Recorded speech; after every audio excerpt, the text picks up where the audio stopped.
E aí galera, estamos aqui mais um episódio do K-Pop com Dendê. Hoje a gente tem um tema muito bacana que eu tô assim a fim de trazer já tem um tempo. Eu acho que é um tema muito rico, eu espero que vocês gostem. Meu nome é Anaís Gottschalk. Meu nome é Amanda Alves. Lembrando que o podcast K-Pop com Dendê tem apoio financeiro, Prêmio Cultura na Palma da Mão, Programa Aldir Blanc Bahia, Secretaria de Cultura, Governo do Estado da Bahia, Secretaria Especial da Cultura, Ministério do Turismo e Governo Federal. E hoje, pra, a gente poder aprofundar um pouco mais nesse tema, que vai ser os desafios do K-Pop Dance Class, Então, como é pra gente aí tá dando aula, sobre um tema, cultura estrangeira, como é que a gente pode, proporcionar isso aí pra quem tá a fim de se aprofundar um pouco mais na dança, se aprofundar um pouco mais na cultura, na própria indústria. E eu trouxe dois convidados ilustres, maravilhosos aqui que tá com a gente. Então, por favor, gente, se apresentem, contem aí um pouquinho de vocês. Olá, meu nome é Victor Serra. Eu sou licenciado e bacharel em dança pela UFBA, Universidade Federal da Bahia, e sou professor de K-pop e street jazz. Oi, gente, meu nome é Lara Maria, eu tenho 23 anos, eu sou licenciada em dança pela Universidade Federal da Bahia e atualmente eu sou bacharelanda em dança também. Estou estudando aí ainda. É sobre. Só os monstros, né? É sobre, Só a galera que vai ser uma coisa mais acadêmica, eu amo isso.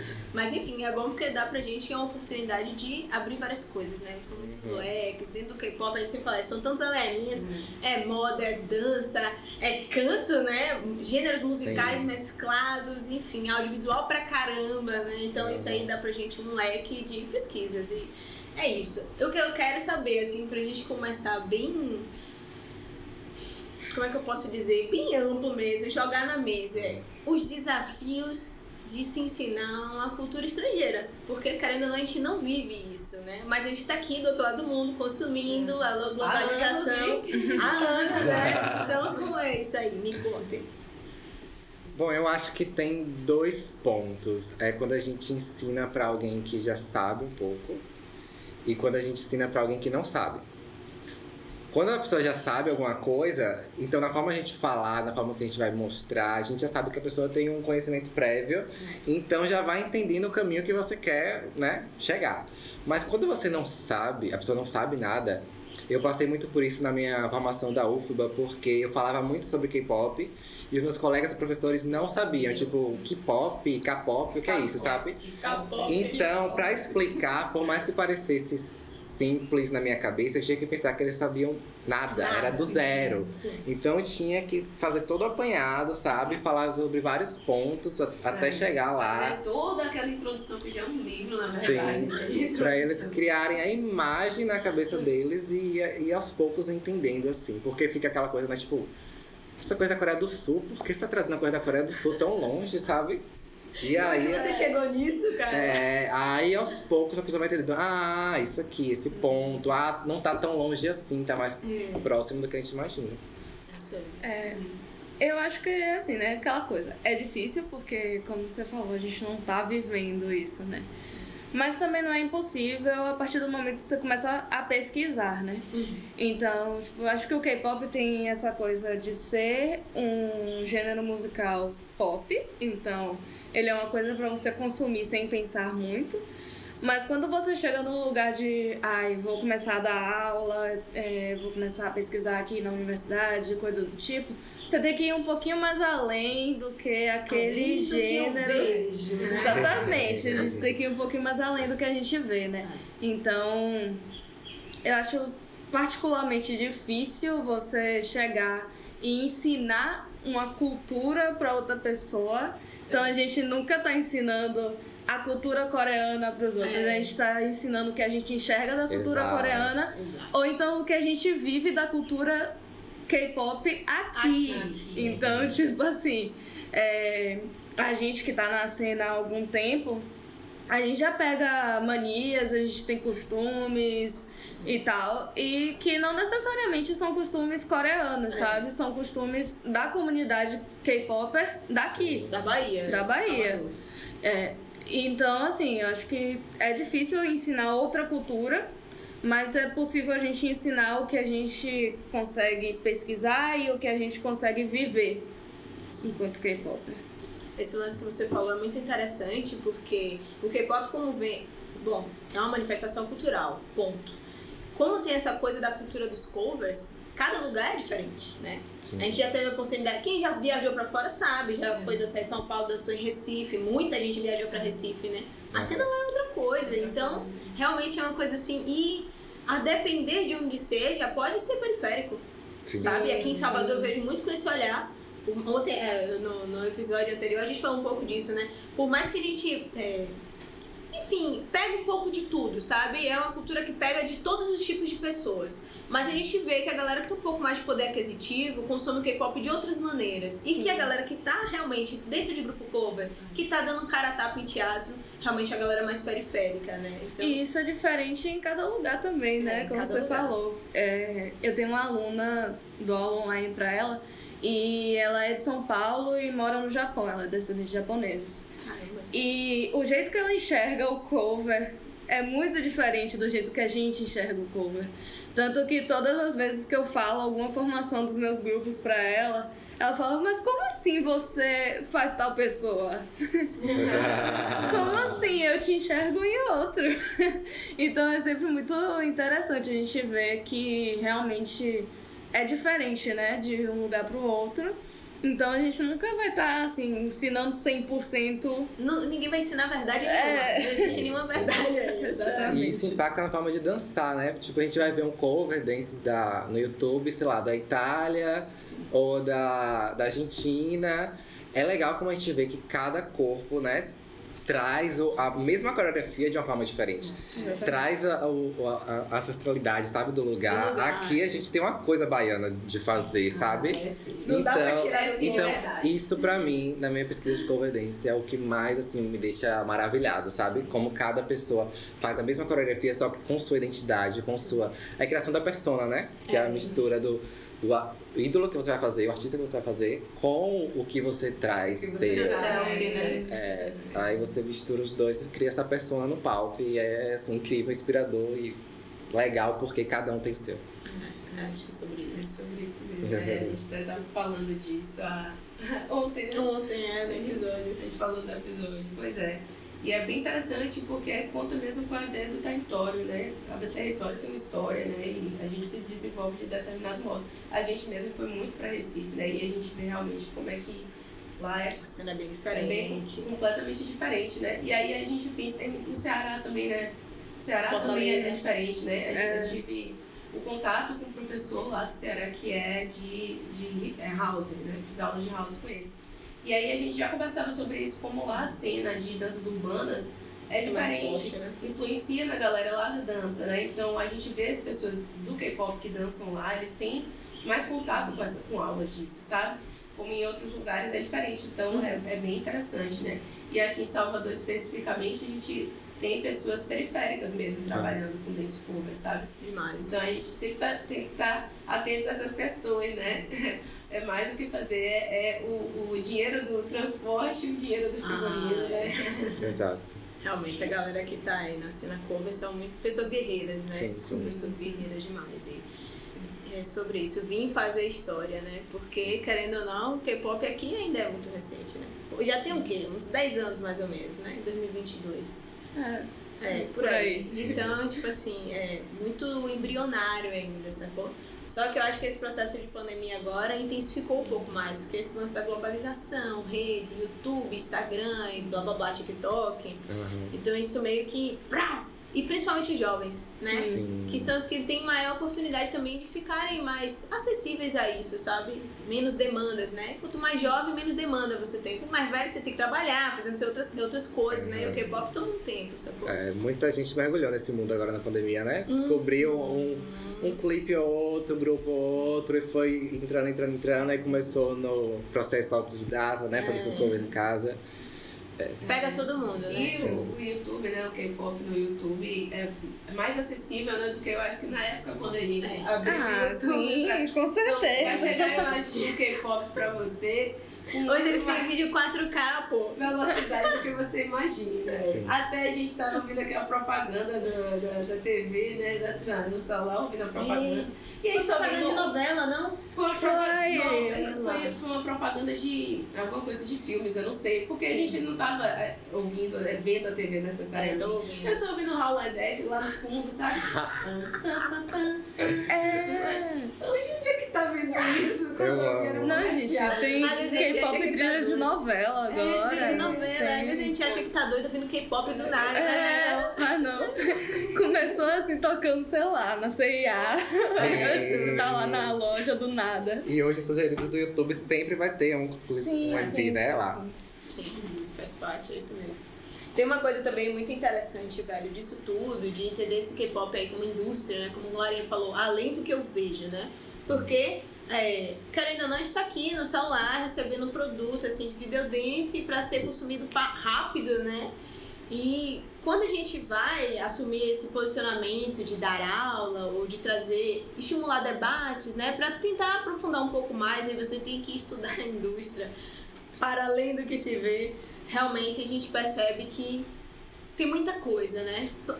Para além desse lance que a gente trouxe, né, da hibridização, porque são várias artes juntas, né? Você tem arte da moda, arte visual, arte cênica, tudo junto ali, música e canto, dança. Tem também esse lance de pegar outras culturas, né? A gente vê K-pop bebendo de muitas influências, né? A própria que a gente trouxe no primeiro episódio foi bem interessante, que foi o lance de fazer essa construção histórica, né?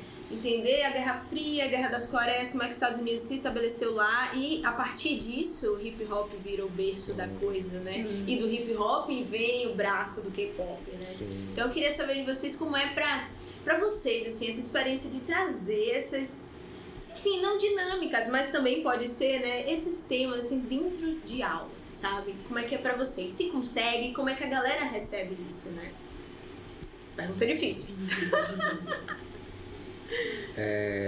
Em questão da moda, por exemplo, eu vejo que as alunos que gostam já do estilo tentam se assemelhar às roupas dos idols no Dance Practice, sabe? Sim. Inspiram, né? Isso. Aí pra sentir mais aquela vibe, sabe? Do audiovisual, eu tento muito ir nessa questão da conversa com a câmera, sabe? Porque no K-pop eles conseguiram entregar pro mundo todo através dos clipes, né? Das lives e tudo mais. Né? Lá você vê que uma coisa que eu achava muito estranha no começo. Eles, mesmo que tenham um público, eles não fazem pro público, eles fazem a cara pra câmera. Então eles querem principalmente vender pra galera que vai assistir o vídeo depois. Então eu tento, depois de passar a coreografia, depois que os alunos já estão acostumados, né? Se sentindo mais confortável com a coreografia no corpo, de fazer esse estudo da câmera. Olha pra câmera, ou às vezes não olha, ou às vezes faz uma cara, às vezes o 10D ou às vezes faz parte. Isso, cria seu personagem pra câmera, conversa, se vende, mas se vende no sentido de a pessoa vai querer te assistir, entendeu? Te comprar, mas querer assistir sua arte, sua performance. Mais ou menos por aí também, né?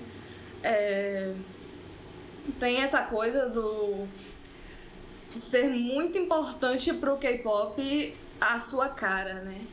Então, tipo, eu tento trazer muito isso pras aulas. Porque a gente tende a... Por exemplo, você tá em aula, você tá pegando coreografia, você tá com a cara de paisagem, assim. Aquela cara de... Ai, meu Deus. Expressão facial, a última coisa que você vai se preocupar. A gente com máscara agora. Com máscara, então.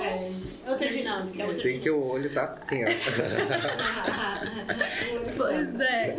E aí, assim, eu tento trazer isso muito forte pras aulas, porque não é uma coisa que a gente tem em todo tipo de aula de dança, sabe? Sim. Então, tipo, às vezes eu tinha professores que falavam, muda a cara, para de fazer essa cara, para de olhar pro chão, por exemplo, que eu olhava muito pro chão quando eu era mais nova. Então, para além desse não olha pro chão, olha pro público, eu tento trazer muito, olha, a música tá falando isso, olha, essa parte quer dizer isso. Então, vamos pensar assim, Como é que traz Como isso? é que traz isso pro nosso corpo, pra nossa cara, né? Que cara que a gente tá fazendo. E às vezes não só pra câmera, né? Vai pro espelho mesmo, gente. Treinar você e você, Treina você né? e você ali. Tenta ouvir a música e entender como é que eles falam. Tenta acompanhar no lip sync, assim, sabe? Sim, que é. Às vezes é ver tradução né? também, né? Sim, ler a tradução. Eu trago muito tradução de música para as minhas aulas. Sim. Eu gosto muito de fazer isso. Não só para entender essa expressão corporal, mas para que eles entendam a dança também.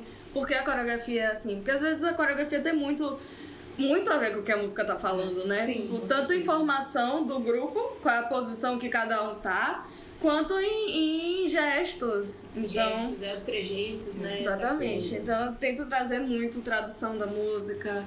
Tem essa questão também de gravar, de tentar gravar, né? Que é muito legal tentar gravar. E a gente nunca consegue fazer uma coisa minimamente parecida com o que eles fazem, porque é muito estudo, é muita coisa envolvida pra conseguir fazer uma dinâmica de câmera como eles fazem. Você é a pessoa, a câmera do Expa, que faz porra! Pois é. E aí... E eu tenho que trazer muito também a relação com a música, né? Porque eu acho que é fundamental aí em qualquer dança, não só no K-pop. Mas que no K-pop também pega muito, né? Eu acho que a gente tem esse bônus, eu enxergo como bônus, que como o K-pop é dançado em grupo, né, muitas das vezes, a gente pode fazer coisa em grupo com a nossa turma. Sim. Então, dividir assim, eu quero 2 trios, sabe?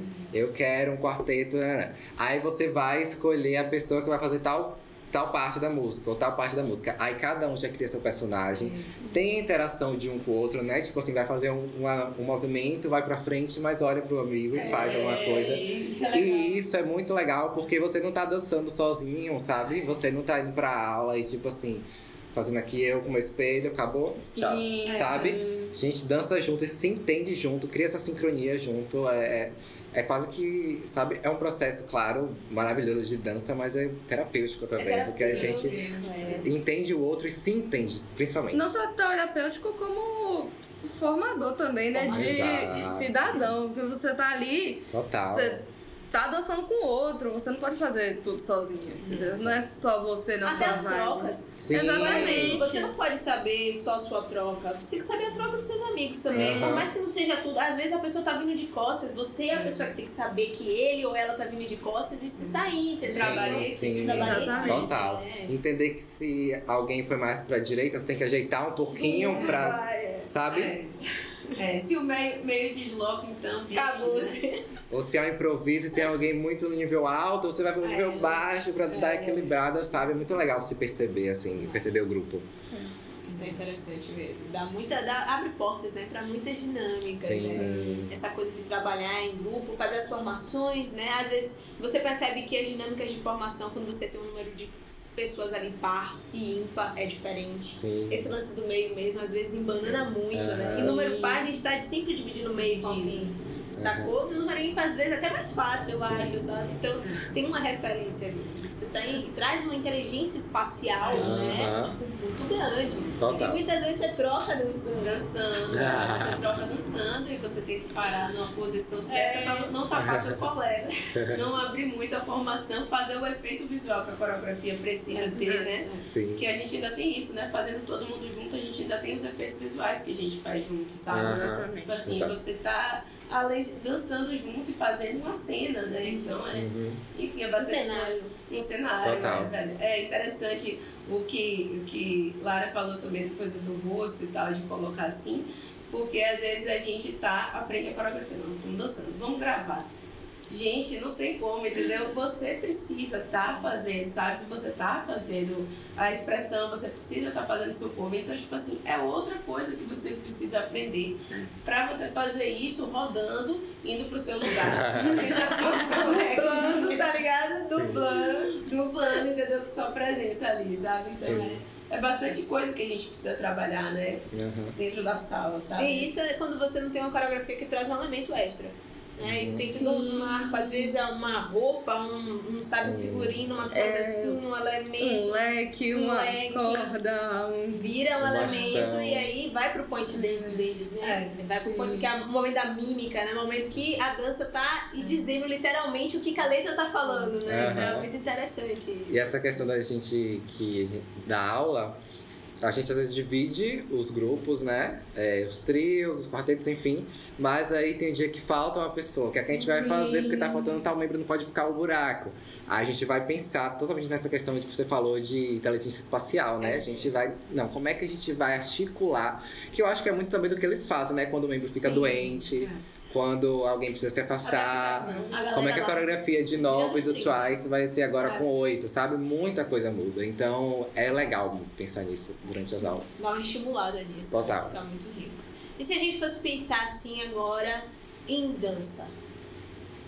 Como é que vocês fazem assim funcionar? Trazer, por exemplo, lá tem uma dança que ela está impregnada de um certo estilo, né? Trazer isso dentro da sala de aula. Muitas vezes é um modo também da gente estar honrando, né?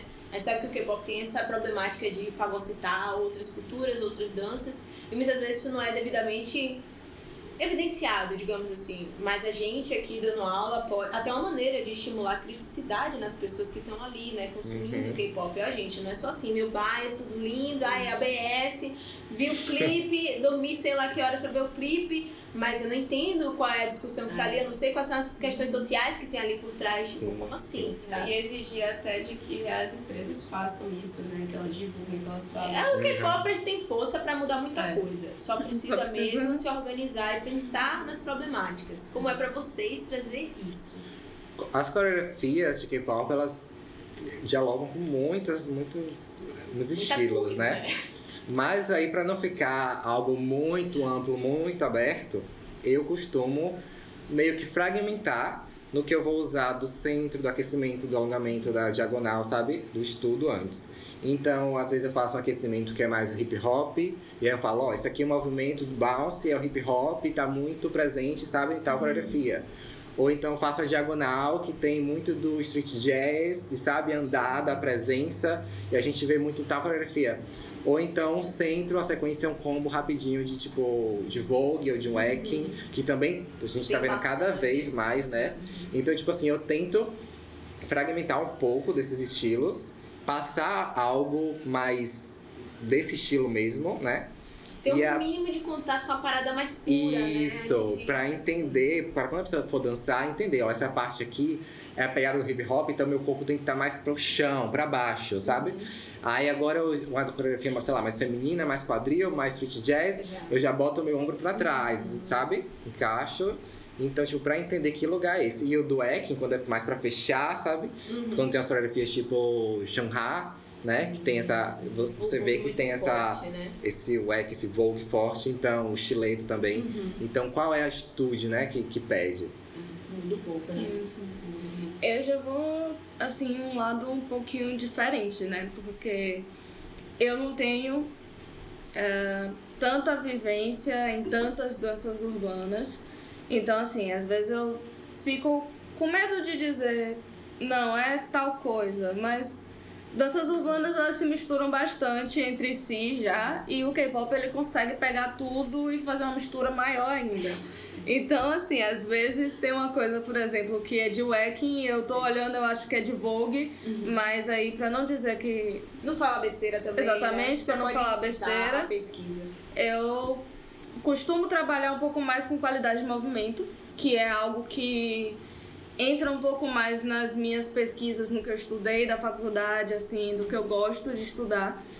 E eu trago, sim, né, que o K-pop tem essas influências, quais podem ser as influências daquela coreografia ali, e tento trazer as coisas que eu sei daqueles estilos. Por exemplo, o bounce do hip hop, eu já sei que é do hip hop. Eu olho passos que eu aprendi no hip hop, que eu sei que são de hip hop, e eu falo, não, gente, esse passo aqui é passo tal, ele vem inspirado no passo tal do hip hop. Então, eu tento dar o crédito nas coisas que eu sei, obviamente, porque eu não vou sair falando coisas que eu não sei. Mas, assim, de trabalho de coreografia eu trago um pouco mais para esse lado de trabalhar a qualidade de movimento. Então, assim, eu trago as mesmas coisas, assim, de atitude, qual é a atitude que traz aquela coreografia e tal, mas mais voltado para a qualidade de movimento do que para pros estilos de dança. E é muito legal isso, porque a gente pode, por exemplo, numa música de aquecimento, focar na força do movimento, por exemplo. Vamos pensar em força, sabe? Não que o movimento vai ser forte, pensar na dosagem mais adequada para cada movimentação. Ou então a gente fazer uma sequência simples, mas pensando em amplitude, muitos braços longos, sabe? Para trabalhar isso, pensar nisso. Exatamente. Sabe? Cada coisa, assim, como a gente pode trabalhar essas qualidades, né? Sim. Antes de passar pra coreografia. E quando for na coreografia, entender tudo melhor o que tá fazendo. Isso dá uma velocidade grande das roupas, né? Sim, porque como o sim. K-pop é complexo, não só a indústria, mas também principalmente a própria dança, você tem diversas maneiras de abordar ela, sabe? Sim. Esse lance das qualidades dos movimentos, até mesmo dos conceitos, né? Às vezes você tem um conceito cute, ele trabalha com qualidades já, você olha para aquilo, você vê que se repetem, sabe? Sim. Então dá pra você destrinchar isso legal. E trazer isso pra prática, como o Vitor falou, é muito rico. Muito rico. Porque você, às vezes a gente tá dançando e eu vejo muita gente executando coreografias elaboradas, mas falta a intenção. Sim. Então o trabalho de qualidade de movimento traz muito a intenção, mais força, sabe? Então bota a galera um pouco assim no eixo, né? Porque você, além de estar fazendo a coreografia de K-pop, quase sempre são muito complexas. Sim. E eu acho que à medida que o tempo tem passado, tem ficado mais, né? Tem se tornado mais e mais complexo. Então, porra, é difícil, né? O Dave, que era nosso professor de hip hop, foi seu também, né? Maravilhoso, já fiz aula. É incrível. Ele sempre falava uma frase pra gente que eu falava, pô, isso define o K-pop, que é tipo assim, a mistura enriquece, mas não é didática. Então o K-pop tem isso, como mistura tudo, às vezes é difícil você se fazer ser didático naquilo ali. Mas a qualidade de movimento é uma parada que conversa com a galera, as intenções, sabe? E eu sinto muita falta. Exato, eu acho que é o fator assim que determina a qualidade do cover, digamos assim, sabe? Sim. Não é só o reproduzir o movimento, é a intenção em cada movimento. E você percebe quando a pessoa já tem o entendimento disso, sabe? Em poucos segundos do cover você já consegue entender se a pessoa tem um entendimento disso ou não, e é a partir disso que você vai trabalhar. É exatamente isso, né? Porque às vezes a gente vê, por exemplo, algumas pessoas que dançam, quando entra no K-pop, assim, que você percebe logo que não tem essa prática de entender qual é a intenção daquela coreografia, qual é a intenção daquela música, aquele conceito. Então você vê uma execução que pode até ser perfeita, mas você não vê aquela coreografia, assim. É o sotaque. O sotaque, exatamente. O sotaque da coreografia. Enfim, descreve muito bem, né? Pois tem uma coisa também interessante no K-pop, que eu sei que tem modos diferentes de dividir, mas que também eu vejo influenciar muito a dança, são as gerações, né? Então, como as gerações mudam muito, né? Além do contexto histórico que a Coreia estava em cada momento, tipo assim, o que estava influenciando mais em cada geração muda também um pouco, né? E aí isso vai para as coreografias. Então, vocês já tentaram, tipo assim, já conseguiram trazer esse lance das gerações? Como é para vocês, assim, tipo... E vou perguntar mais, qual a geração preferida?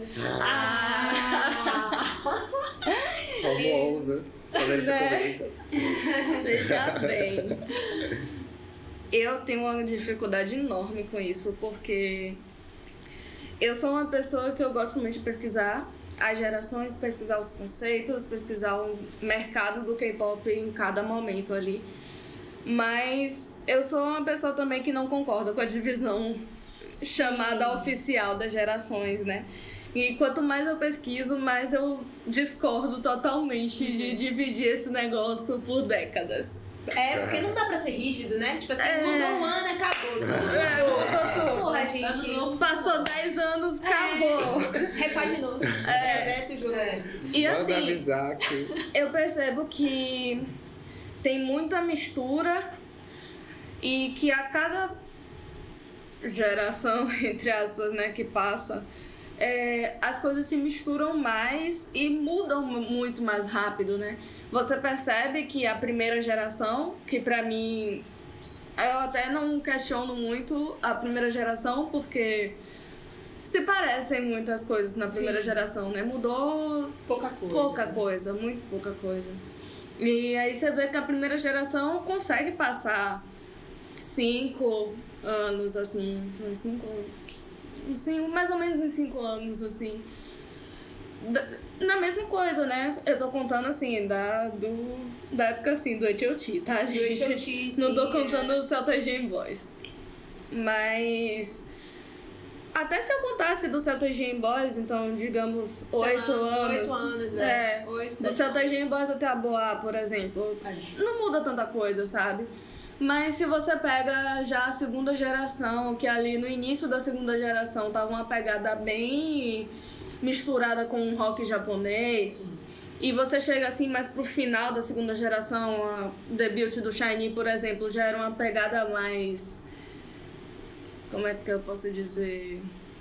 Mais balada, uma coisa mais sutil, né? Assim. Às vezes é até difícil definir. Eu acho que é bem inspirado nas bandas de pop americanas. NSYNC, Backstreet Boys. Sim, exatamente. Bands, né? Foi bem nessa época mesmo. Então, assim, tudo vai de mercado, né? Vai de mercado. Então, assim, essa época ali foi o que começou a dar certo. Aí veio o Super Junior, que trouxe um estouro com Sorry Sorry.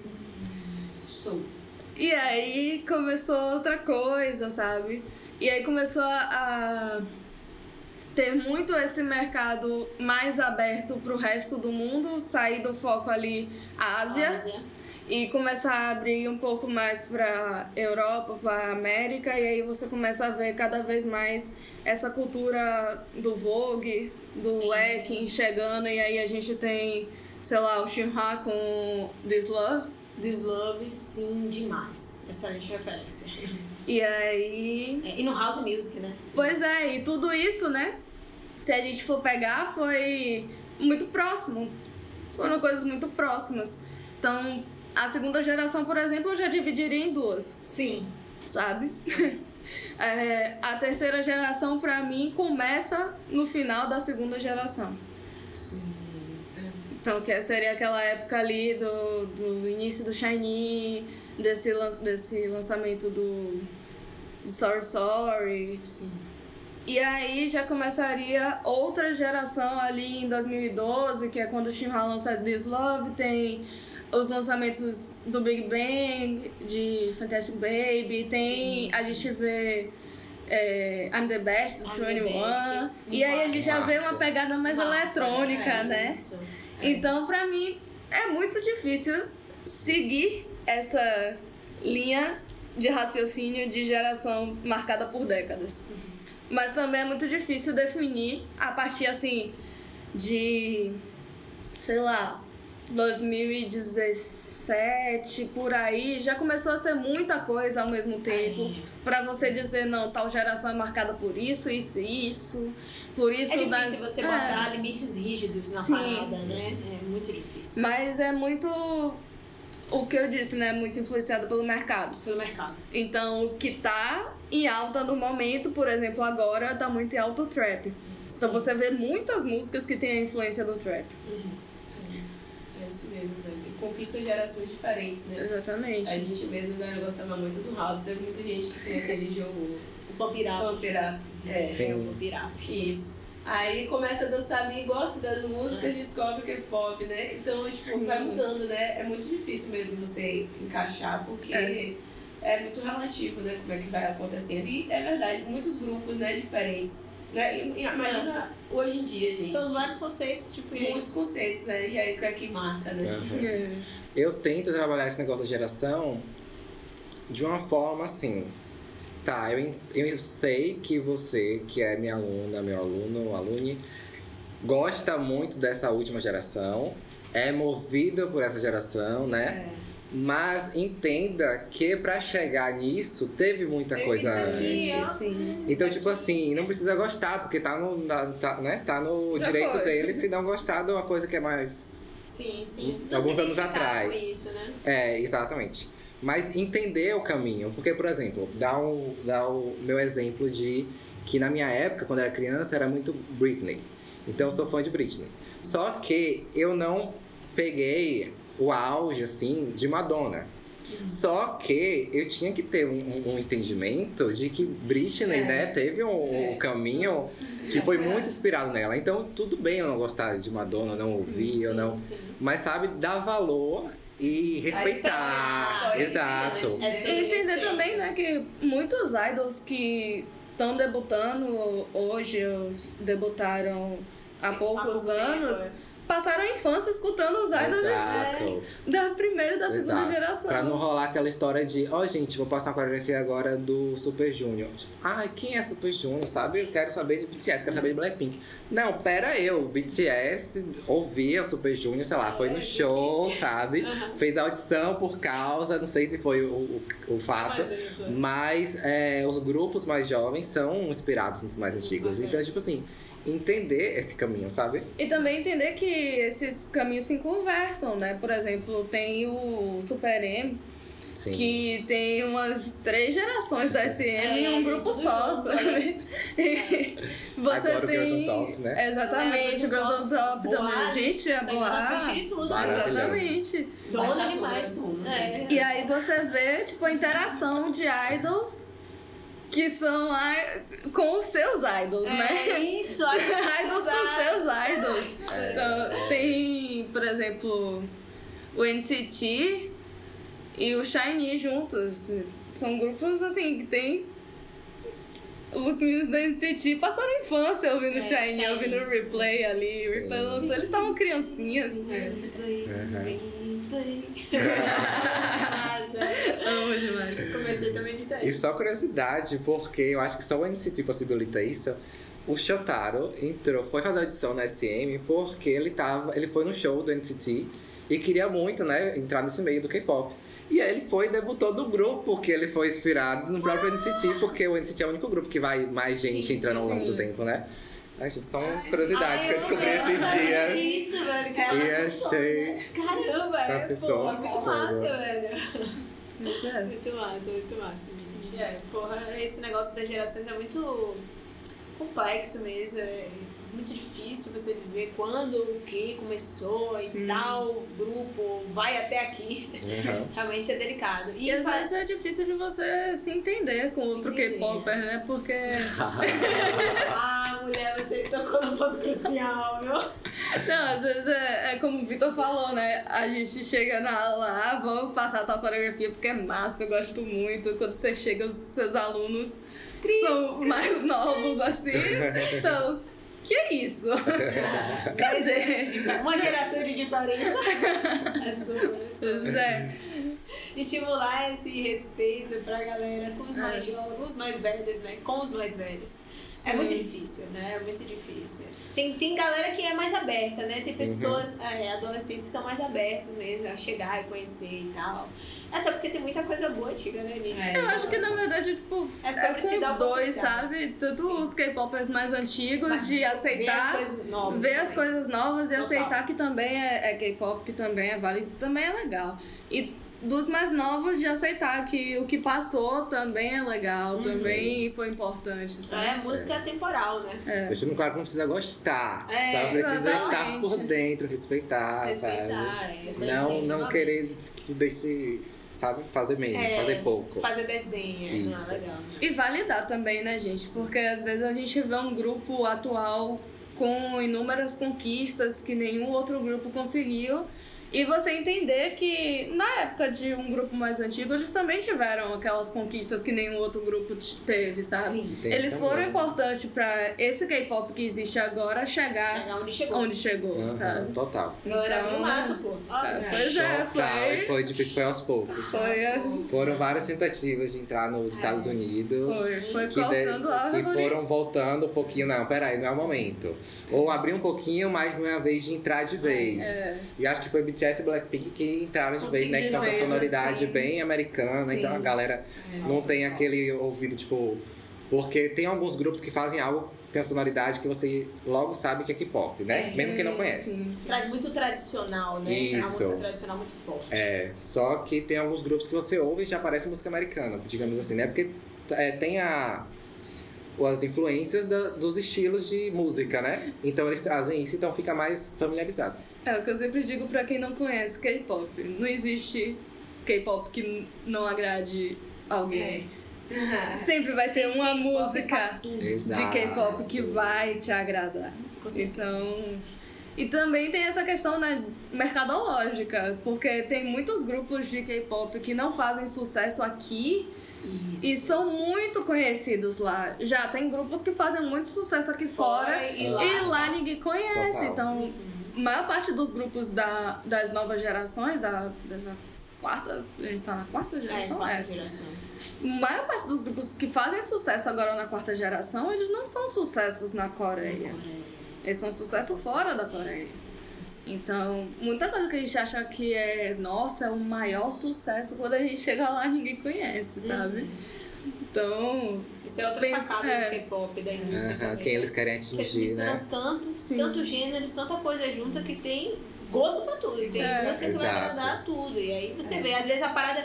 Por exemplo, a Wasabi é uma coisa pontual aqui no Brasil. Tipo, estourou aqui no Brasil. O resto da galera já não sabe. Wasabi foi... Salvador mesmo, todo mundo. Todo mundo. Várias apresentações. O Card também, né? Card também, uma coisa coisa citar sobre o Card agora. Gravaram no DIC. Exato. E eles traziam em todas as músicas dele, as primeiras pelo menos, que eu lembro, tinha uma sonoridade latina. Sim. Então a gente se sentia, sabe, conversando com aquela música. Peraí, é algo, sabe, daqui. Uma coisa minha familiar. O meu corpo já sabe por onde ir, sabe? Assim, malemolência. E não foi, sabe, por nada, porque eles vieram fazer show aqui, vieram cantar música de Isa. Então, tipo assim, o diálogo foi real, sabe, com a cultura. Total. E eles trazem o dancehall, né? Que apesar de ser América Latina, foi colonizado pela Inglaterra e tal, mas tá aqui, né? Geograficamente tá aqui com a gente. Então essa pegada, assim, da música compra demais a gente, né? Conversa a música e tem a dança, né? Que se você não foi pela música, né? Que é muito impossível. Você vai achar pela dança. Vai achar pela dança. Você tem muita coisa ali, sabe? Total. Então é assim, muito difícil você não achar algo que você se identifique, sabe? É isso. E é isso mesmo que Laura falou, achei massa, velho. Porque realmente a galera de hoje tem que olhar pra trás, né? E a gente aqui que é mais velha, eu sou uma dessas pessoas que fica meio resistente, sabe? Realmente, aquela coisa meio resistente. Então é muito diferente, sabe? Mas que existe muita coisa boa sendo feita o tempo todo, sabe? E a gente só tem que encontrar ela. E muita inovação, né? Muita inovação. Principalmente pra gente que dança, né? Porque é uma coisa que eu vejo muito, que o K-pop tem focado cada vez mais em dança, nas coreografias. Gente, hoje em dia, cada coreografia que a gente vê hoje em dia, que a gente olha pra trás e diz, gente... Uma coisa que a gente achava muito difícil lá atrás, hoje em dia a gente iria achar, tipo, gente, muito fácil. O mercado vai ficando cada vez mais competitivo, né? Exato. Sentido isso. A dança é muitas qualidades que você precisa ter, né? Muitas pra conseguir ser idol. Pra conseguir ser idol, né? Sim. Eu lembro que eu vi o Super Junior na época e eu ficava tipo, meu Deus, eles são tipo deuses da dança. Mas aí eu vejo já hoje, sei lá, o NCT dançando. E, tipo, tá mais complexo, sabe? Fico, tipo, meu Deus, onde é que eles vão parar daqui a uns anos? Gente, eu olhava, assim, o TVX, e eu ficava, nossa, eles são muito bons, muito sincronizados. Eu vejo o The Boys hoje, Gente... Sim, agora a gente pode falar sobre uma coisa que é o contrário disso. Sim. Tem algumas coreografias que estão indo pro lado mais TikTok, né? Sim. Pra ficar mais simples, atingir mais pessoas. Sim. Só que perde um pouco, né, da grandiosidade que pode ter. Sim. Porque nas coreografias que eu vejo, a maioria eu vejo mais feminina. Sim. Tem uma coisa mais que é para a câmera do TikTok. Então é tudo muito quadrado, muito aqui, né? Dedinho, só o quadradinho, parará. Não tem uma coisa ampla que vai, muda de espaço. Então acho que isso vai, sabe, um pouco fechando. Tem espaço para isso também e é legal. Só que pra gente não tentar fechar, sabe, nisso. É porque eu acho que o TikTok, ele meio que faz as coisas perderem a característica do TikTok, entendeu? Aí, É porque traz pra tela, né? Traz pra tela. E virou um meio de publicidade, né? O TikTok. Fortíssimo. Então, As coreografias aqui no Brasil, por exemplo, dos artistas pop aqui no Brasil também estão trazendo isso, sabe? Então eu acho que é uma coisa assim que... E você vê que o TikTok é realmente um meio de publicidade muito grande quando você vê músicas que são muito antigas e que estão viralizando agora por causa do TikTok, né? Então, pois é.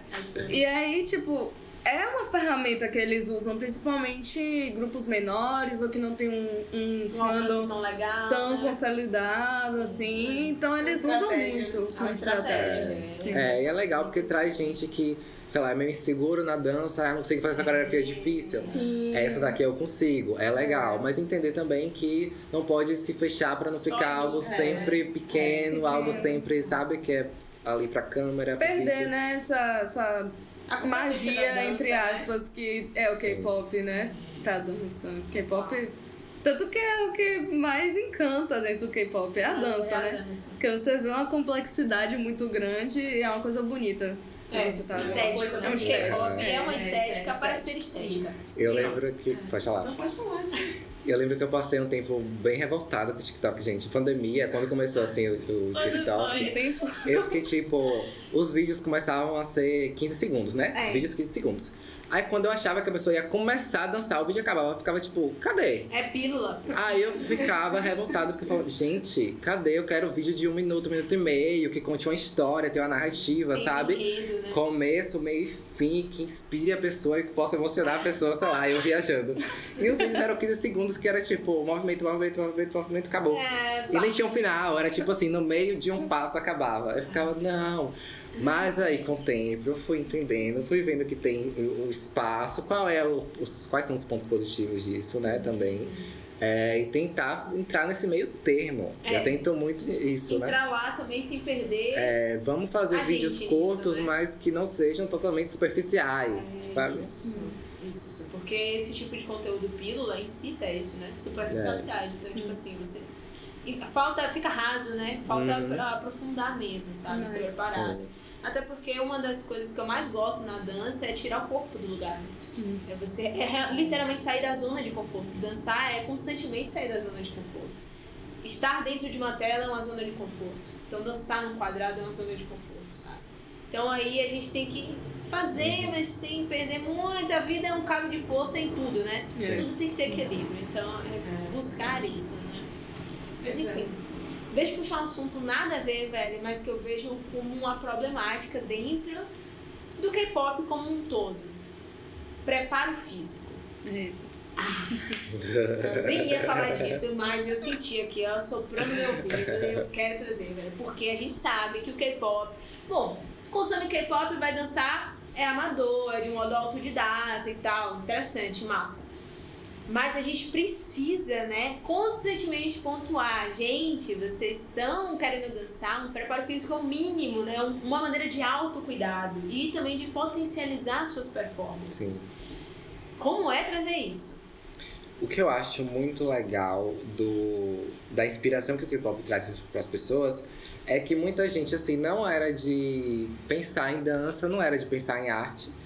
E aí se sentia movido pelo que via ali, né, no MV, na live e tudo mais. E aí, não, peraí, eu quero isso pra minha vida, eu quero dançar, sabe? E aí pessoas que não pensavam nisso diariamente, agora pensam em questão espacial, em questão de quem é que eu vou ser numa apresentação, quem é que eu vou ser numa performance. E aí, esses ensaios que costumam, né, que vão sendo recorrentes, surge essa questão do, peraí, eu também tenho que me preparar fisicamente. Então, traz uma galera que muitas vezes era sedentária pra fazer exercícios físicos, sabe? E que esteja muito, assim... que essas pessoas entendam que o exercício físico não é só a própria dança, só a própria coreografia. Existe uma questão de fortalecer o centro antes, fazer um abdominalzinho, fazer um alongamento Treinar antes e até mesmo a depois. respiração. Exato. A galera faz muita dança, que pede muito, aí termina, no meio da coreografia já tá morrendo. Isso, você Sim. tá. Até a dança é cansativa e você tá correndo no palco com a galera, então show. É um cardio, sabe? Exato, pra não acontecer do meio da coreografia pro final, você tá com a boca aberta o tempo todo, tentando respirar, Não tem como esqueceu da realmente. expressão, você tá perdido ali, sabe? Tentar manter. Se você não consegue manter a respiração, velho, já acabou, sabe? Tipo, você não consegue manter mais nada. Né? Nem o corpo já dança com qualidade. Se for, você nem vive, na verdade, né? Acabou a respiração, já era. Sim, então, pelo menos minhas aulas eu começo quase sempre com abdominal. Na verdade, é sempre ou abdominal ou cardio. Falo, o que é que vocês vão escolher hoje? Já começou. Ai, tomou um ranço. Tomou um ranço da música já. Isso acontece Porque muito. o cardio é pra sair assim, sabe? Meu Deus, uma água, um ar. E o abdominal, ai meu Deus, de novo, pra fortalecer, sabe? Tipo, mas eu falo que tudo na dança, você precisa estar com o abdômen forte. Sempre. Então, é primordial, assim, se você for fazer o balance do balé, se você for girar, se você for fazer as coisas do hip hop, o break dance, tudo é seu abdômen, entendeu? Todos os estilos. Então, você tem que estar sempre trabalhando isso, não esquecer. Não é porque, é chato, dói, tipo, é necessário, você vai ver. Muitas vezes você não vai notar, assim, rápido, mas aos poucos você vai percebendo que vai aquilo ali tá sentir. influenciando na sua dança. Te dando mais qualidade, né? São 3 coisas que eu realmente prezo muito nas minhas aulas e às vezes nos meus grupos cover e a galera me acha mó chata. Que é muito sincero isso, entendeu? Mas são justamente, como o Vitor falou, o cardio, o abdominal e eu acrescento a flexibilidade. Porque...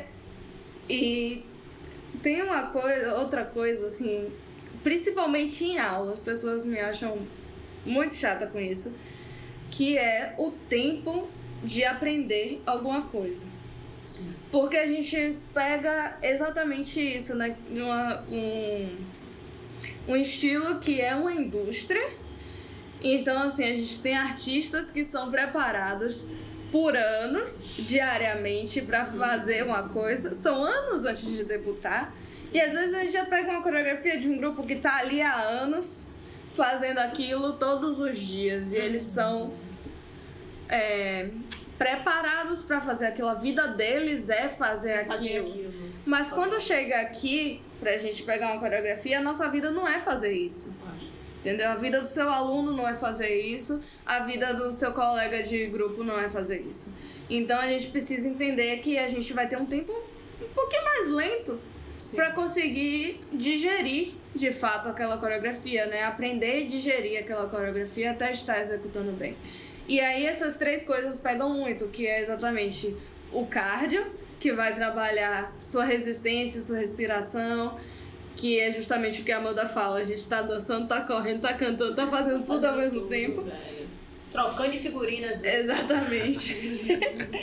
o abdominal, que eu sempre digo, na dança, o que protege sua coluna é seu abdômen. Total.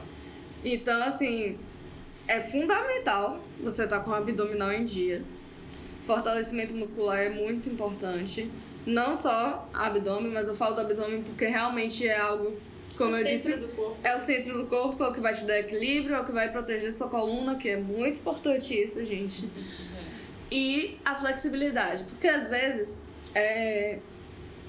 tem muitos movimentos em coreografias que pedem flexibilidade do corpo, e com flexibilidade eu não tô nem falando só de conseguir jogar a perna na cabeça. Não é sobre isso. Sobre amplitude mesmo, de ter articulações bem trabalhadas, de conseguir fazer um movimento amplo, bonito. E muitas vezes as coreografias pedem isso e as pessoas não sabem fazer justamente porque não trabalham isso.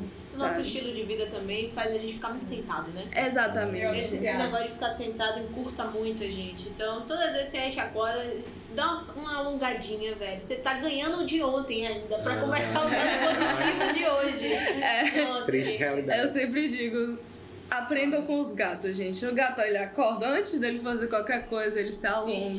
Se estica. Exato. A gente acorda, a gente faz o quê? Celular. Celular, velho. Nossa senhora, a gente tá... Enfim. Então, preparo físico pra mim é essencial. E esse tempo, entender que a gente vai ter um tempo maior pra pegar e pra digerir uma coreografia. Ter paciência com o nosso processo. Exatamente. Né? A gente às vezes é muito imediatista, né? Dança e imediatismo são coisas que não combinam. Exatamente. Jamais, tipo, jamais. E às vezes a galera vem numa ânsia, né? Sim. Querendo e tal. Tem que ter paciência. E legal que flexibilidade também é consciência corporal, né? Sim. Porque até a dor que você sente ali naquele alongamento, você entende aquele músculo e você entende aquela parte do corpo e agora você sabe como esticar ela. Tem que estar super esticado. Não é o braço esticado assim. É o braço assim, doando sangue, sabe? Então, entender como os músculos do seu corpo funcionam. Exatamente. E você falou de consciência corporal, né? É uma coisa que também é muito importante, que às vezes eu sinto falta em quem dança K-pop. Porque você entender o que é que você tá fazendo e também entender a resposta do seu corpo ao que você tá fazendo, né? Você falou da dor, do alongamento, né? Eu lembrei. Tem muitos tipos de dor que a gente sente. Sim. Então você entender qual é a dor que você tá sentindo e o que aquela dor representa. Que às vezes eu ouço muito, tanto em alongamento de dança quanto musculação na academia, sabe? Ah, se não tá doendo é porque não treinou direito. Veja bem, não é bem por aí. Que dor é essa, sabe? Não é essa. Pois é, que dor é essa? Eu já tive muita lesão. Então, prevenção de lesão pra mim é muito importante nas minhas aulas. Eu quero muito trabalhar com isso. Então, sempre vou estar trabalhando com isso. E eu vejo muitos colegas que já se machucaram fazendo coreografia justamente por esses pontos, né? Porque não trabalha resistência, porque não trabalha força muscular, não trabalha flexibilidade. E não tem a paciência de entender o tempo de pegar aquela coreografia. Então quer fazer tudo de uma vez, acaba que se machuca fazendo isso, né? Sim, sim. Esse conceito, esse lance da consciência corporal é muito interessante mesmo, porque a partir dela, né, quando você estimula, isso é uma coisa até que a gente traz bastante nas aulas, né? Depois que eu não tenho formação acadêmica em dança, né? Eu fiz tudo muito intuitivamente. E uma das coisas que eu fui atrás, assim, foi muito esse lance de trabalhar condicionamento corporal e cinesiologia, né? Então, estudar cinesiologia na minha mente fez... Então, se tem uma coisa que eu gosto muito de trazer em aula, é que é a parte que às vezes ela diz, que chato! Alguns conceitos de cinesiologia. Porque pra mim é uma das formas de várias, você tem várias formas de ganhar uma consciência corporal. Esse lance que você falou da dor mesmo é fundamental. Tipo, às vezes é na dor que a gente percebe o corpo. A gente tá aqui, não, vou fazer isso, vou fazer aquilo, vou subir pro chão, levantar e tal. Mas você só percebe que seu corpo é corpo.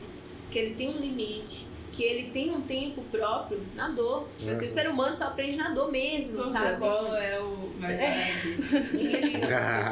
ninguém tem nem pra pescoço. Doeu um pouquinho, aí você fala, caramba, eu mais importante de tudo.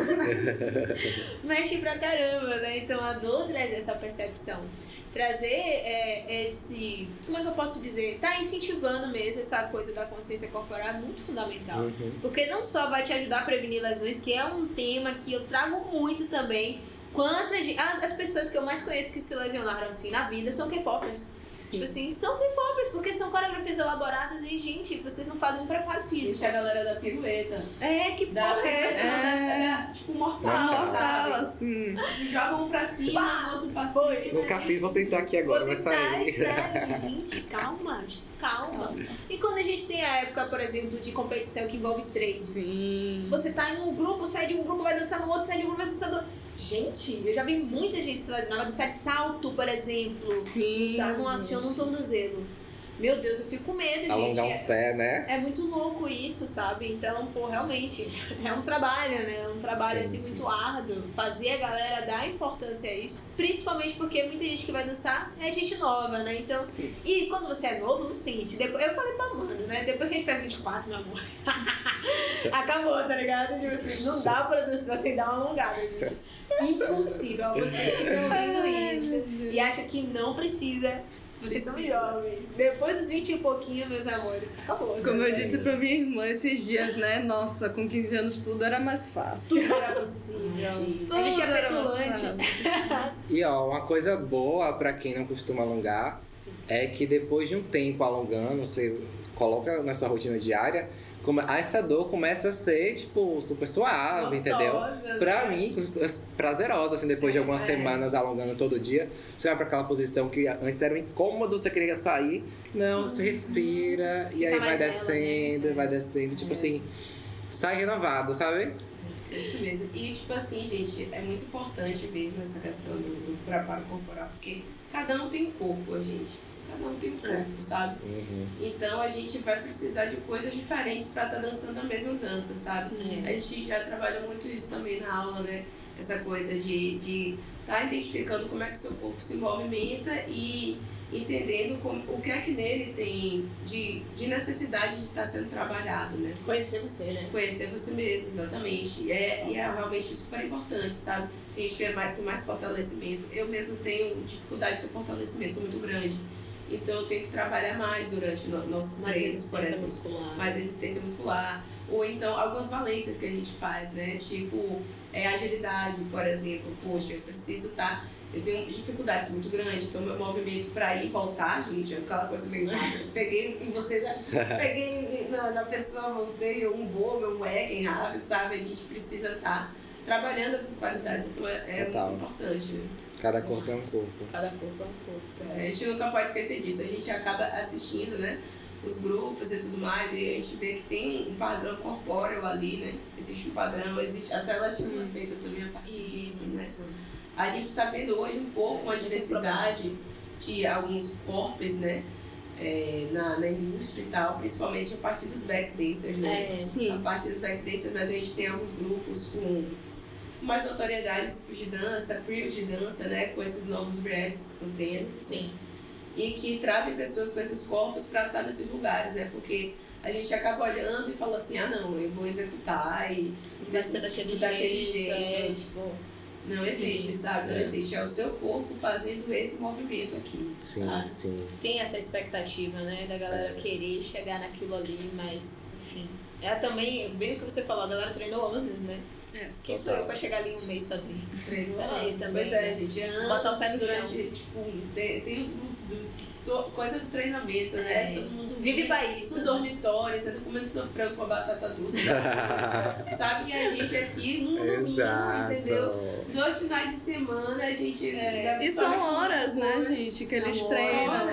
Como o Temi disse uma vez, que eles treinavam a noite toda, tipo, horas a noite toda, e no dia seguinte calçava o tênis e ia pra escola, cheio de bolha no pé e tudo. E a gente aqui, tipo, treina 3 horas e tá achando que dia vai... na semana. Um dia na semana, tá Só achando o tempo que vai... a gente passa em transporte público.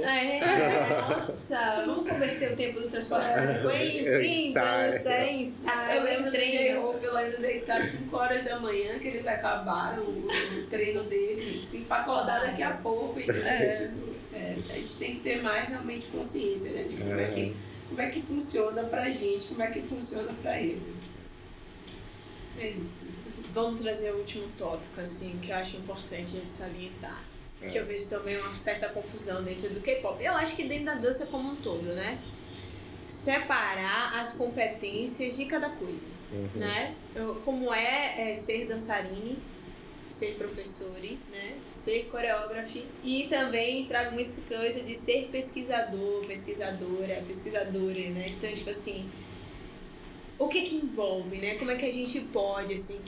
a partir de que momento a gente fala, já posso dar aula? Isso é uma problemática. Ai, que questão Ai, polêmica. posso ser coreógrafo dentro do meu grupo, coreógrafa dentro do meu grupo. Tipo... Principalmente aqui com a gente do K-pop, né? Porque existem outros danças que têm outras formações, mas e a gente Ai, gente, é polêmico. É polêmico. E não vamos ter uma verdade. Nosso parecer sobre. Sempre bom salientar sobre.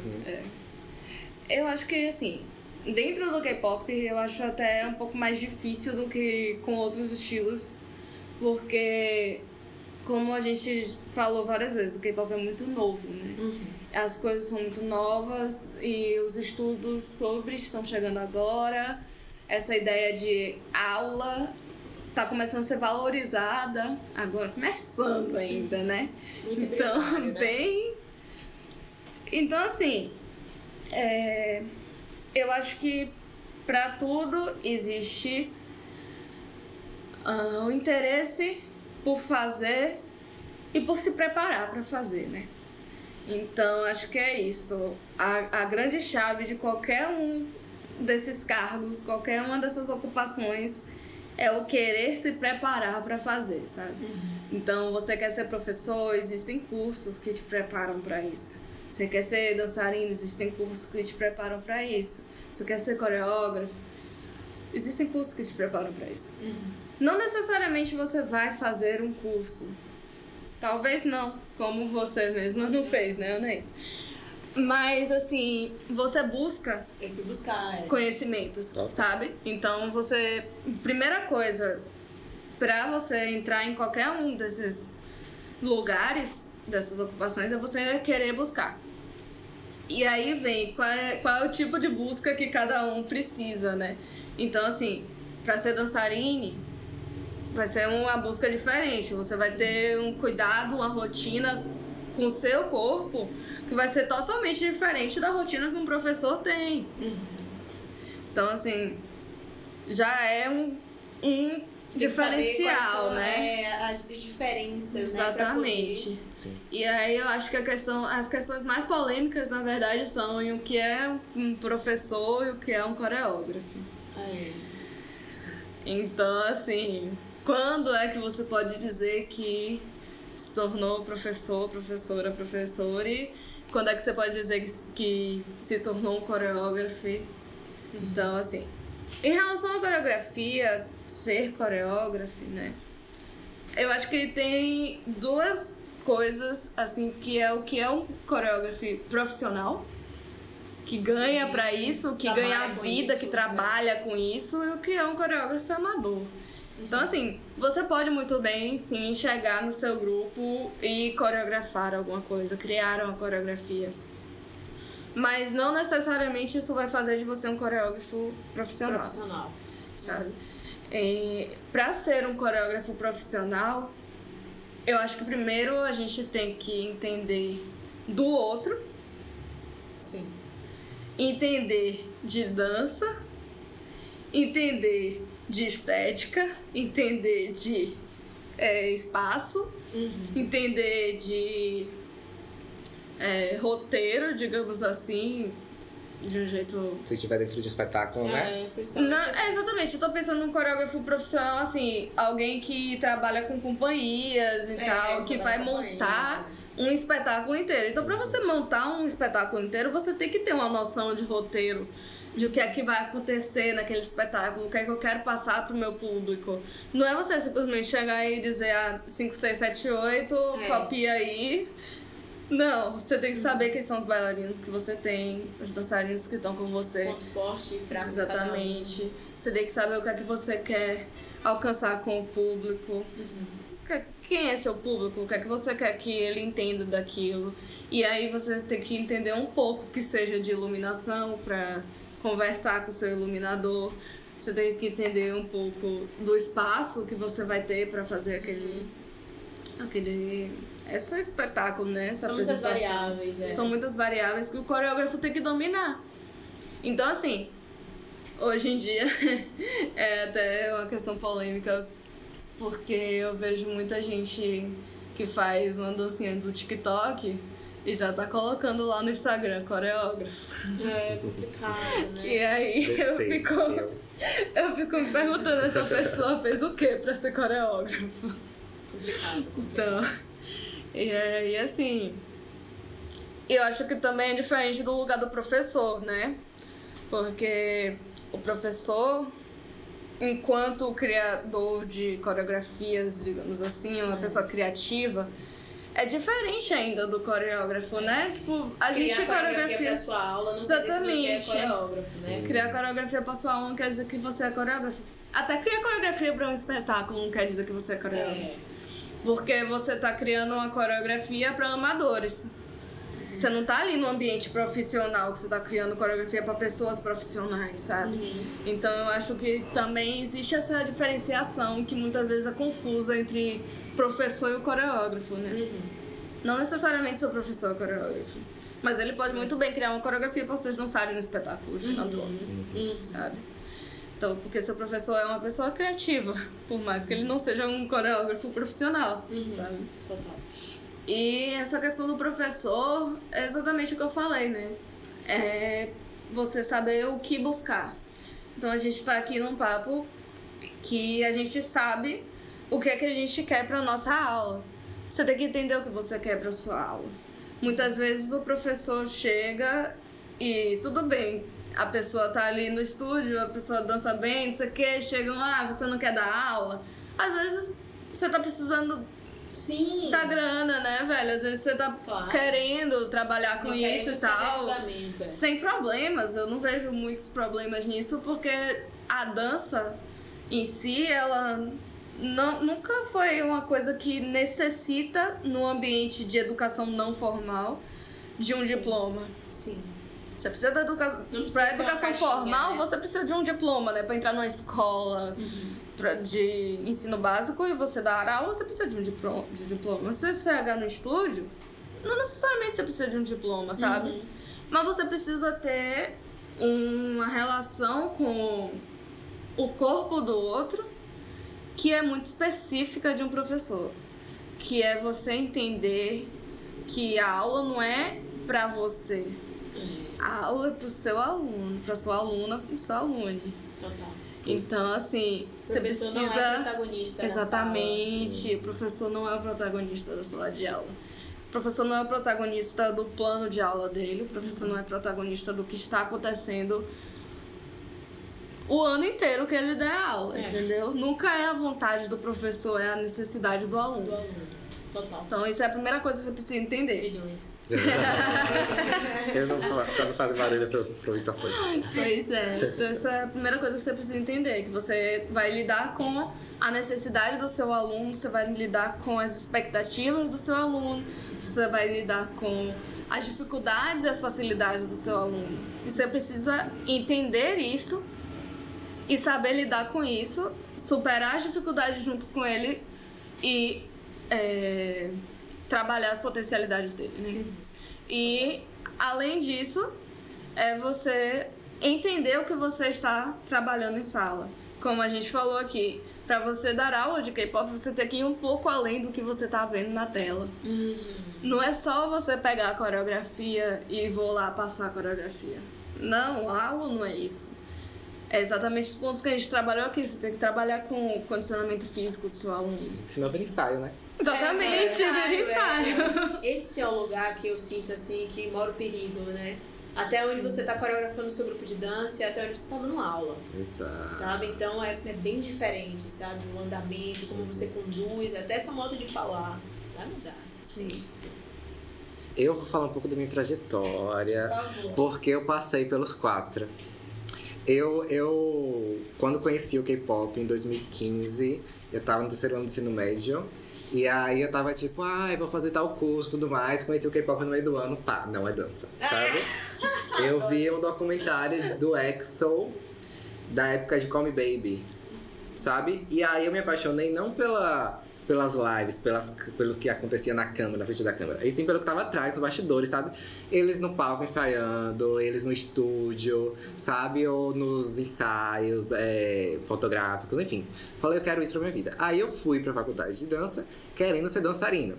Só que aí, quando eu fui lá me inscrever, eu tomei, né, o pá de algumas pessoas que já tinham feito. Tipo assim, não, ó, então você vai fazer licenciatura porque abre mais espaço pra emprego no começo. Aí eu falei, mas professor, não quero ser professor, gente. Mas tá, eu vou fazer. Aí eu fiz. Quando eu comecei a pesquisa do TCE, né, trabalho de conclusão de estágio, me apaixonei por dar aula. Eu via as pessoas, meus alunos, fazendo o que eu tinha passado no meu corpo, entendendo o que é que eu tava falando. E aí me apaixonei.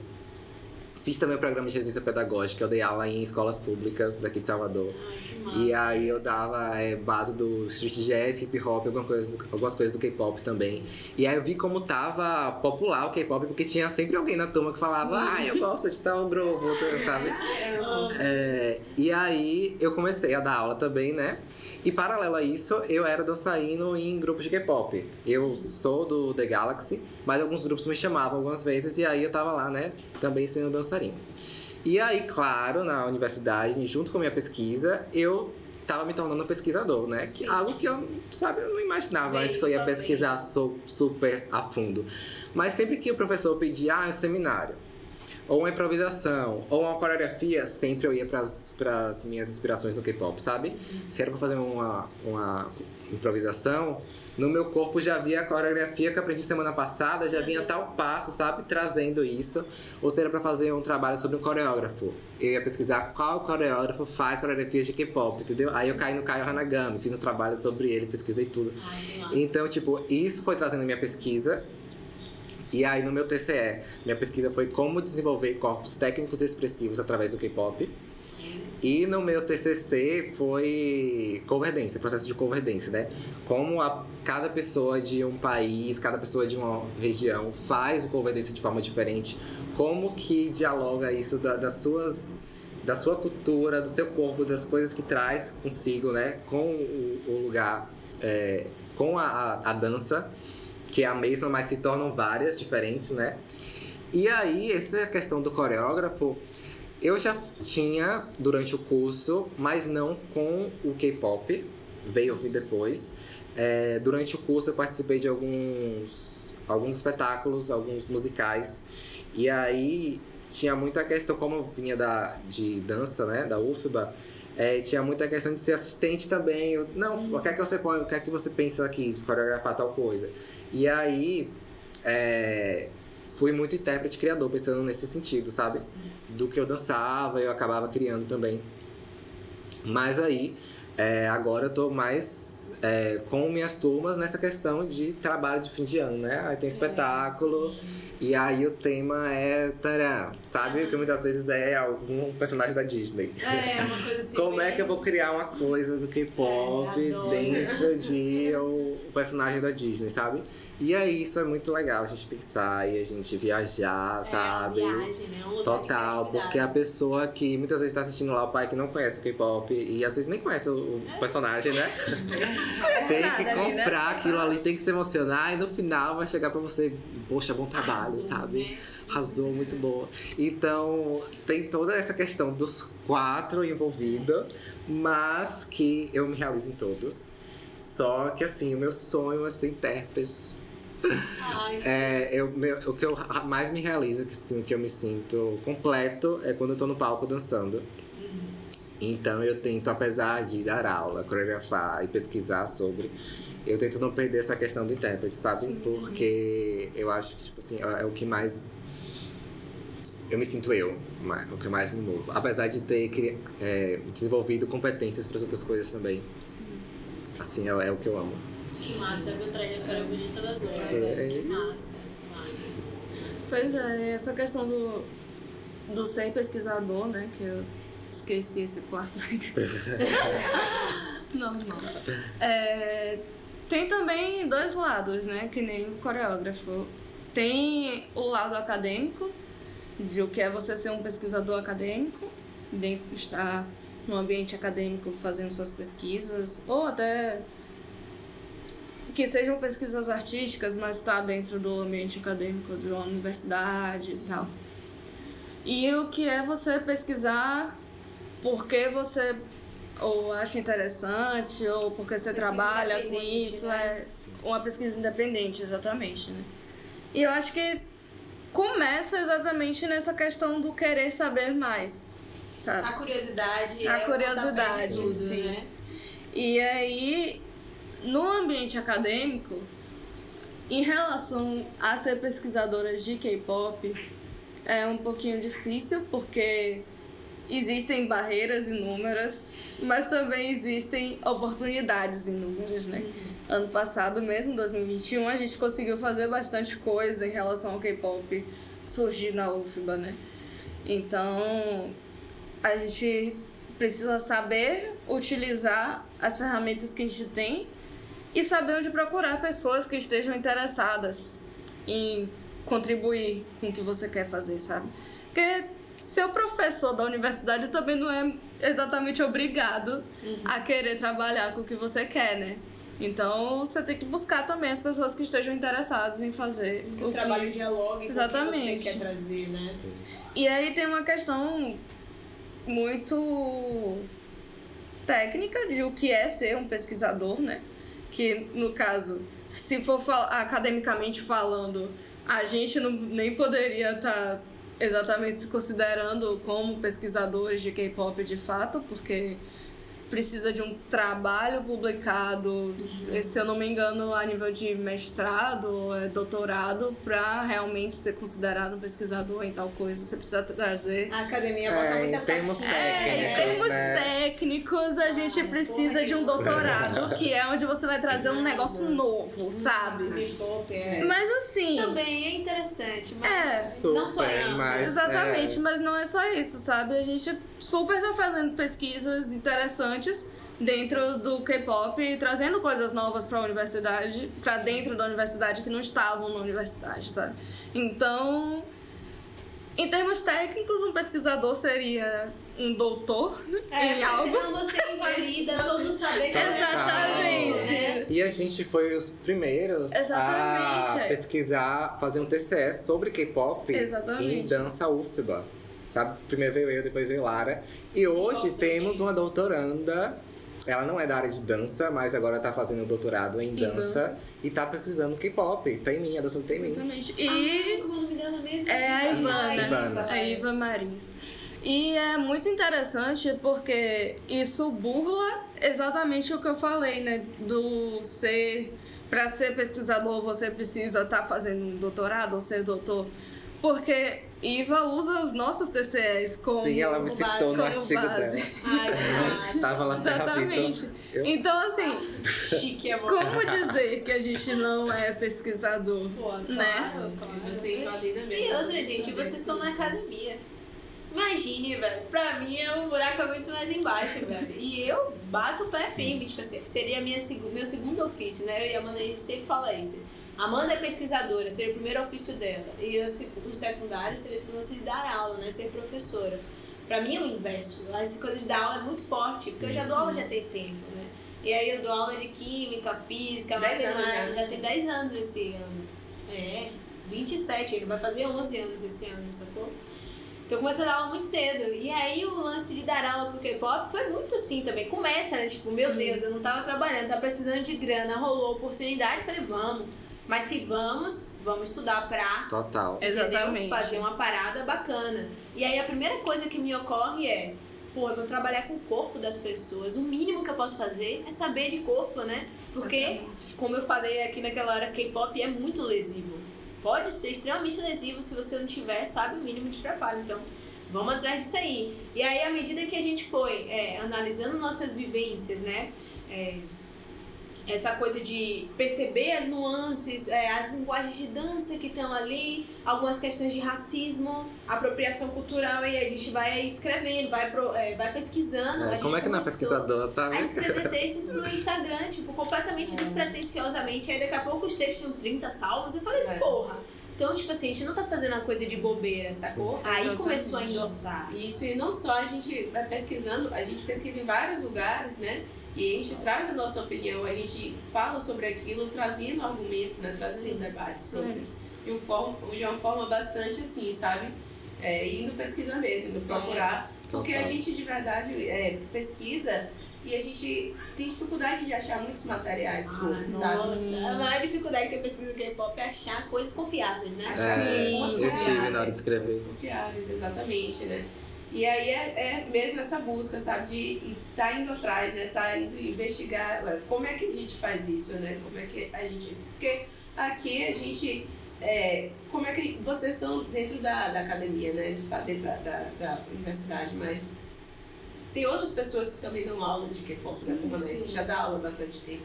Então, por que caminhos, né? E ainda assim, vocês dentro da universidade, não existe uma formação para professores de K-pop, né? E vocês estão construindo um caminho. Também é uma pesquisa de vocês, É uma pesquisa, exatamente, né? Como é que a gente faz aqui, né? Do outro lado do mundo, Sim, né? sim. E vocês pesquisam bastante, dá pra ver como vocês buscam pelo conhecimento. E não adianta, tipo, tá na academia e não tá pesquisando sobre, entendeu? Sabe? Isso é muito relativo mesmo, porque senão a gente fica só validando isso, tá ligado? Exatamente. E a gente, porque essa coisa de pesquisa e dar aulas, né? A gente vai para muitos lugares. O estudo dos estilos de dança, por exemplo, a gente não só estuda como a gente vivencia. A gente foi o que pegou a gente. Foi o que pegou, né? Os estilos de dança diferentes. Porque a nossa trajetória no K-pop foi muito voltada. A gente conheceu o K-pop, começou a dançar. Eu gostava muito de Beyoncé. Com todo mundo na Terra. Assim, talvez em outros planetas também ela já tenha chegado. Mas muito no K-pop, né? E nosso contato com outras danças urbanas, né? Foi depois. Então, tipo assim, nossa, abriu um mundo de danças que a gente queria traz nas aulas, né? Tô vendo aquilo que eu trago nas aulas, mas eu também vou lá investigar e consumo aquela dança e participo daquela dança e agora também essa cultura, estou envolvida nisso. Envolvida nessa dança. E aí vai ver as coreografias e vai falar, aqui, tava aqui, sabe? Esse tempo todo que eu tava dançando esse passinho aqui, veio dali, ó. Dali, exatamente. Uma coisa que abriu muito nossa mente. Pois é, os estilos de dança diferentes. Então a gente acaba, por exemplo, fazendo... diferente, né? Então, Ana estuda algumas coisas, eu estudo algumas outras coisas e a gente consegue ter alguns eventos. Nesse final do ano foi interessante porque Ana foi fazer na turma dela, né? Foi Pantera Negra a temática, né? Isso. E aí ela tava trazendo ritmos do Afrodance, né? Ela tava trazendo principalmente Afro House. Afrobeats e Afro House, assim, bastante. E aí foi legal porque eu tinha tido uma aula, fiz um curso no início do ano com os professores aqui, Rony e Isaac, que são de Cabo Verde, de Gana, que vieram pra cá, pra Salvador, e fizeram aula. Também pela Leodir Blanc, né, no início do ano. E aí eu pude, na aula dela, fazer uma aula sobre Afrodance, né? Um pouco sobre Afrodance dentro do K-pop. Dentro do K-pop, e a gente trabalhou Desert da Ryan. Né? Então a gente trouxe uma música de K-pop. A Amanda fez o treino misturado com o bolo. Foi uma loucura aquela ali, velho. E a Amanda, eu falei, amiga, toma aqui, ó, faz o trabalho de base. Então, contar a história, pegar os movimentos básicos, assim, trabalhar muito quadril. Pô, isso é ela que teve aula, sabe? Enfim. E a gente gosta muito disso, de dar referência mesmo, né? Do que a gente tá fazendo aqui, de onde é que vem. São muitos países, por exemplo. As danças urbanas, elas têm uma história, muita história, gente. E é uma história, assim, que não tá... É difícil de dar até, vida, é social, né? É social, não tem uma academia que catalogou tudo aquilo. Não tá catalogado, né? E é muita coisa, né? Os movimentos, enfim, tem bastante coisa. E aí a gente, pra poder falar sobre, né? A gente tem que dar essa base para essas pessoas, as pessoas que estão estudando com a gente, que estão ouvindo, né? Exatamente. Para que todo mundo saiba o caminho de onde chegou, não é simplesmente estou aqui dançando um K-pop com muito vogue, entendeu? E acabou. É como se a gente tentasse minimamente, né? Claro que nunca vai ser 100%, mas sanar esse débito que eu sinto da indústria com as culturas que eles pegam, sabe? E, enfim, como a gente falou, esse lance de referenciar, evidenciar e tal. Claro que tem trabalhos, músicas de K-pop, coreografias de K-pop que trazem essa apreciação cultural. Mas também tem muita apropriação cultural, né? Então tá aí trazendo isso. acho que foi uma das coisas que mais incentivou a gente a falar, não, vamos estudar essas linguagens de dança, principalmente danças urbanas, que a gente sabe que é difícil, né? E não é na academia que a gente vai achar.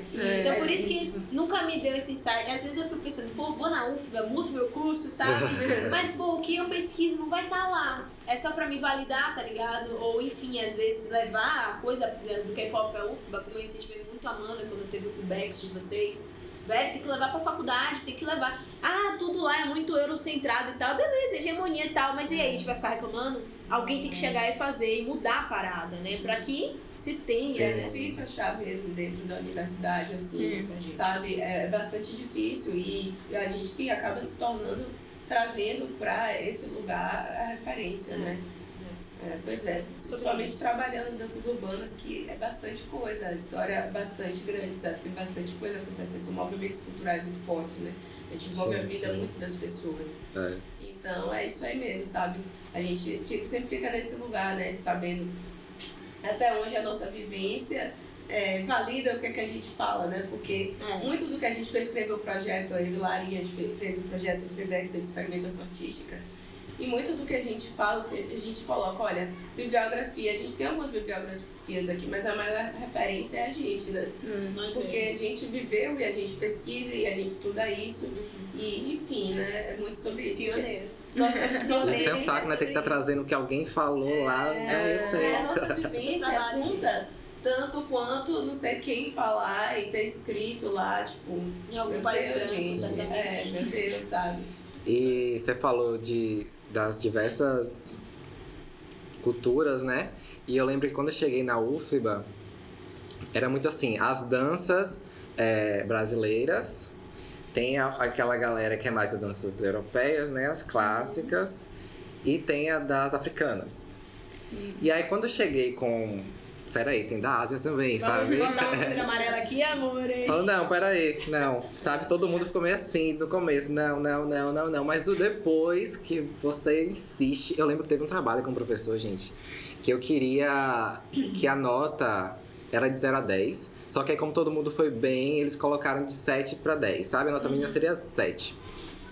Aí, eu fiz minha performance, né? Misturei várias coisas do K-pop. E aí a galera gostou, aplaudiu e tudo mais. Depois, quando foi receber minha nota, os professores... Então, a gente acha que você foi muito bem, você foi bem, assim... Teve uma questão de identidade, né? Você fez o que você costuma... o que você se identifica e tudo mais. Mas a gente vai te dar 7 porque a gente acha que você deveria ter saído disso um pouco, sabe? A gente queria algo mais contemporâneo, mais não sei o quê. E tipo assim, eu tinha acabado de chegar na faculdade, gente. Eu nunca tinha feito aula de dança antes de entrar na faculdade, né? Porque eu vim do interior, lá não tinha aula de dança nenhuma. Então, tipo assim, aquilo não era minha zona de conforto ainda. Eu tava entendendo aquilo ali, eu tava pesquisando aquilo ali. E aí eles achando que já fazia aquilo a vida toda. Não, calma, não é minha zona de conforto, é o que eu tô querendo pesquisar. E aí eu fui lá, né? A pressão foi tanta da turma aí dos professores que eu fiz a performance contemporânea. E aí, 10 e os professores, nossa, nos corredores. Era isso. Nossa, sua evolução, incrível, sabe? E eu, tipo assim, eu não tô feliz. Eu não tô bem com o que eu fiz, sabe? Eu não gostei. Peraí, Não era deixa eu... você, né? Aí teve um dia que eu cheguei pro professor e falei, então, professor, eu sei que todo mundo gostou, eu sei que você achou incrível, me deu nota máxima, mas não é o que eu quero, sabe? Eu não saí da minha cidade interior pra vir pesquisar o que o professor pediu. Eu quero pesquisar, eu quero ver a minha verdade, o que é que eu gosto, o que é que eu me identifico. E ele ficou meio resistente, não, mas você tem que se abrir pra outras coisas também. Não, então, mas eu também tenho que ter o meu espaço pra pesquisar o que eu quero, sabe? Aí chegou um momento da discussão que ele falou, então pesquisa o que você quer. Então vá fundo nisso, sabe? E eu acho que às vezes também tem um momento que as pessoas têm que entender o quão aquilo é importante pra você, o quão aquilo te move, sabe? Você mostrar, pelo amor de Deus, enxerga que isso é importante pra mim e pode ser importante pros outros. Se colocar, pra né? pessoa falar, ok, sabe? Dar aquele aval. Tem que ficar validando, tem que ficar se validando. Exato. Mostrando que aquilo ali importa pra você estar fazendo, sabe? Sim, E assim, eu acho interessante ressaltar que o curso de dança da UFBA hoje em dia não tem teste de aptidão prática, né? Então a gente entra pelo SISU, a gente entra com a nota do Enem. Então, isso também abriu portas para que a gente estivesse lá. Porque se fosse depender de um teste de aptidão, talvez com tudo que tem dentro da universidade, que a gente acha dentro da universidade, talvez a gente não estivesse lá. Sim. Né? Sim. Então, E eu acho que a ideia da tirada do teste de aptidão foi uma coisa tipo assim, aquela filosofia de todo mundo pode dançar, sabe? Não precisa ter um técnico, você vai vir, você vai pesquisar sua dança, aí você vai descobrir. Então, por que essa coisa de você tem que fazer isso pra eu te dar nota máxima, sabe? Na teoria até acontece, né? Eles abrindo esse processo, mas a própria galera que tá lá, eu também já ouvi isso. Assim, por que você não faz outra coisa, sabe? Você faz outra coisa. Isso não importa, vai fazer outra coisa. Aqui. Eu pensei que você ia me trazer esse assunto, você vem com K-pop. Sim, também ouvi muito isso. E tem uma coisa interessante no que você falou, né? Seu professor, quando você mostrou um contemporâneo, seu professor disse, dá pra ver sua evolução. E por que sua evolução tem que ser um contemporâneo, né? Porque um K-pop não pode ser sua evolução. Sim. Então, essa questão a gente batalha muito também, não só dentro da universidade quanto fora, pra validar o K-pop como algo interessante e importante que pode ser estudado, né? Tem uma coisa também que é nos lugares em geral, né, que você frequenta, dentro da sua casa, né, a aceitação dos pais com K-pop também às vezes é complicado. Pra gente que tá aí na suburbana, a galera sabe que a gente é do K-pop, a gente vai fazer uma aula, a galera torce o nariz, né? Eu já tive professores que torcem o nariz pra gente, sendo a gente do K-pop, pessoas que a gente admira e que mantém, sabe? Então, a gente fica num lugar muito combativo, né? A gente tá o tempo todo, porque K-pop, aí as pessoas falam, que diabo é K-pop? Aí eu já vim com a lousa, um slide aqui, então K-pop eu fico, nossa, eu tenho que sair desse lugar. Gente, K-pop é pop coreano, vai pesquisar, eu não quero ficar dando aula o tempo todo, sabe? Nossa, pra gente fazer o projeto, a gente teve que justificar, não tem nem limite de caracteres, pra gente ter que explicar tudo e por que é importante. Aí depois a gente explica por que nosso projeto é importante, por que a gente está destinando o orçamento para isso, entendeu? Não, e todo o trabalho que a gente faz, que a gente bota o K-pop, é tipo assim, umas 2 páginas só pra explicar o que é o K-pop. Nossa! A gente tem esse trabalho todo a mais e antes, sabe? Porque, por exemplo, se a pessoa pesquisa balé e jazz, ela não vai explicar muito o que é antes. Vai falar todo, porque todo mundo já sabe, tem uma ideia.